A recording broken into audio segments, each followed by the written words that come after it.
Hey guys, it's Jay, and I was having some trouble coming up with ideas for my next commentary, and the one I started leaning towards was five TV shows you should really be watching.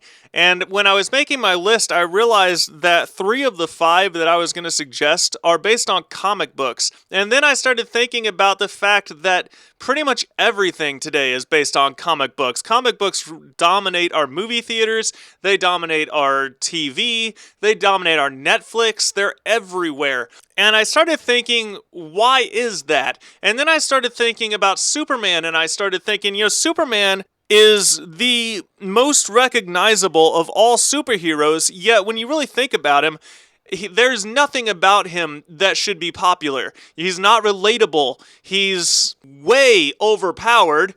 There's no real suspense to anything that he does. And he's just not very entertaining. And yet he is the most popular or most recognizable of all superheroes. And I started wondering, why? Because I think if Superman was made in 1995, he would have been a complete flop.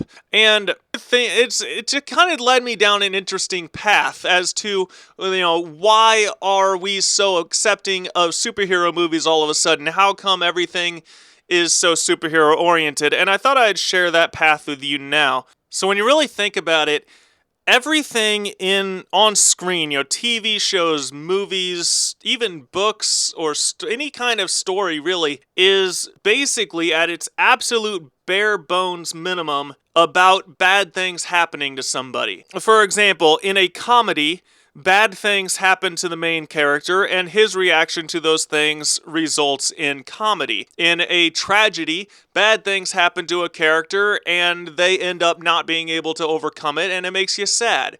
In a feel-good movie, bad things happen to the character, and then he overcomes it, and it makes you happy. In a romantic comedy, bad things happen to the couple and their love prevails. It's always about bad things happening to whoever the main character is. And so you look back at 1938 when Superman first got published. What was going on back then was the Great Depression. And, your life was already bad. You couldn't support your family. You couldn't own a house. You couldn't find a job.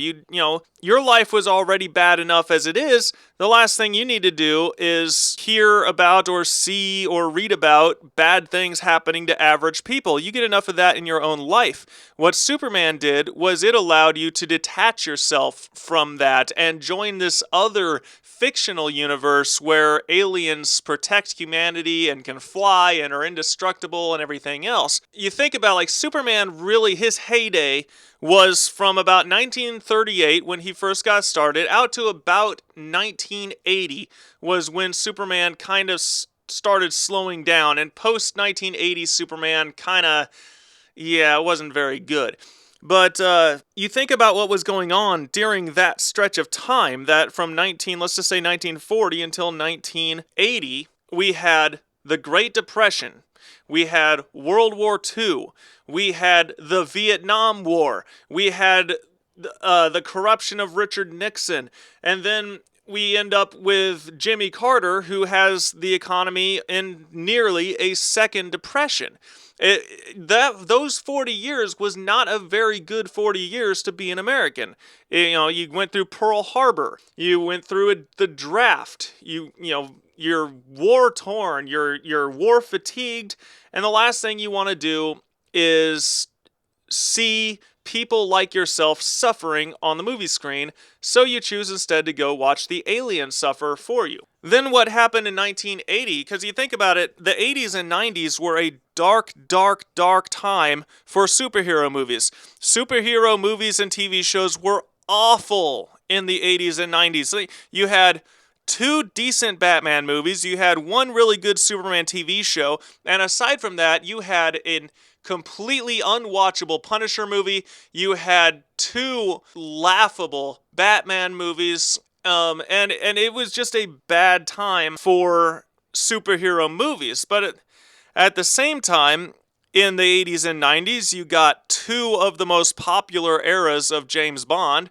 You had Harrison Ford really stepping into his own with iconic characters like Indiana Jones and Jack Ryan. You had, great movies like Con Air and The Rock and Air Force One, and all of the movies were kind of set in real verse. Like, the people in the movies were actual people. The characters were actual human beings. So, they were the president or a doctor or an army ranger, but they were still human beings. They were people that you could on some level identify with. And the reason that it was so acceptable in the 80s and 90s is because of what happened in the country in those years. In 1980, we get Ronald Reagan. Ronald Reagan brings with him one of the best economies that America has ever seen. All of a sudden, the people who couldn't find a job under Jimmy Carter are finding not just a job, but a really high-paying job. Also, he straightened out our foreign policy. The 80s was just a really good time to be an American. And then, of course, you get the first Bush, and you get the Desert Storm War. But the Desert Storm and Desert Shield War only lasted about 1 year, and it really didn't have that big of an effect on the national attitude. And then you lead straight into Bill Clinton, and of course with Bill Clinton, you have the continuation of that great economy. Like, the economy in the 90s was fantastic. Just understand that the 80s and 90s was a great time. That, people were able to find jobs. People were able to buy the things they want. And there wasn't a whole lot of unnecessary, unneeded drama in your life. And so it was okay to see people who breathe oxygen and put their pants on both legs at once, just like everybody else, in your movies. And so the comic book movies kind of took a step back, and you had a couple really good kids-oriented comic book movies like the Ninja Turtles and stuff like that, but as far as mainstream is concerned, there was nothing really good in the 80s and 90s from comic books. Then comes the movie that changed everything, and I'm talking, of course, of Spider-Man in 2002. And Spider-Man, I'll give it credit, Spider-Man took itself seriously, and it was a good movie, just in general. I'm not saying this is the only reason it was successful, but it is a reason it was successful. I worked at Blockbuster when Spider-Man was coming out or when it was starting to be advertised in theaters, and I don't know how many people out there remember the teaser trailer for Spider-Man, but they went as far as to recall VHS tapes from Blockbusters and Walmarts and anywhere you can buy movies so that they could cut out the teaser trailer for Spider-Man and then reissue the movies without that trailer involved. Because in the teaser trailer for Spider-Man, Spider-Man spins a web and catches a helicopter between the Twin Towers. And obviously, when 9/11 happens, people are freaking out. They get rid of that trailer. They actually delay Spider-Man to remove that scene from the movie, but that is a very important thing about Spider-Man, is that when it came out, we were still fresh off of 9/11, losing thousands of American lives. On top of that, the Twin Towers was kind of the mecca for the American economy. It was a big deal to our economy that they went down, and so we were wondering what this meant for our financial futures. People were worried about being drafted. We had the looming shadow of 2 wars with Afghanistan and Iraq looming over our heads, possibly even World War III, was not out of the question. It was a very serious time, and it was a very stressful time.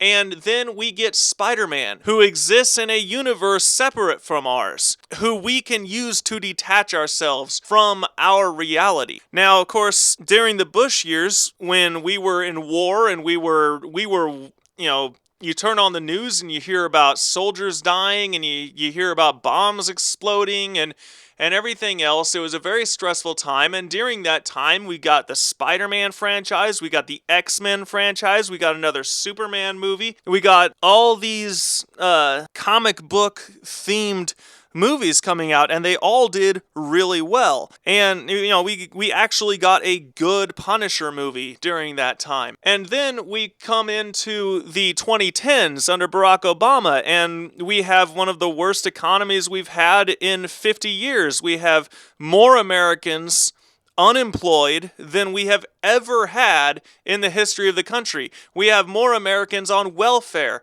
than we have ever had in the history of the country. The majority of the jobs that are being created right now are part-time jobs. A lot of people's full-time jobs have become part-time jobs. Our houses are all underwater, and it's not very surprising to realize that when we get home from the school that we pay too much money to attend with no real promise of gainful employment after, or we get home from our job that does not pay us enough money to support our families, and we walk into our house that we owe more money than it's worth, that we want to kick our feet up and jump into a universe where everyone is fantastic, amazing, or super hot. So thanks for listening and watching. I hope you enjoyed the video.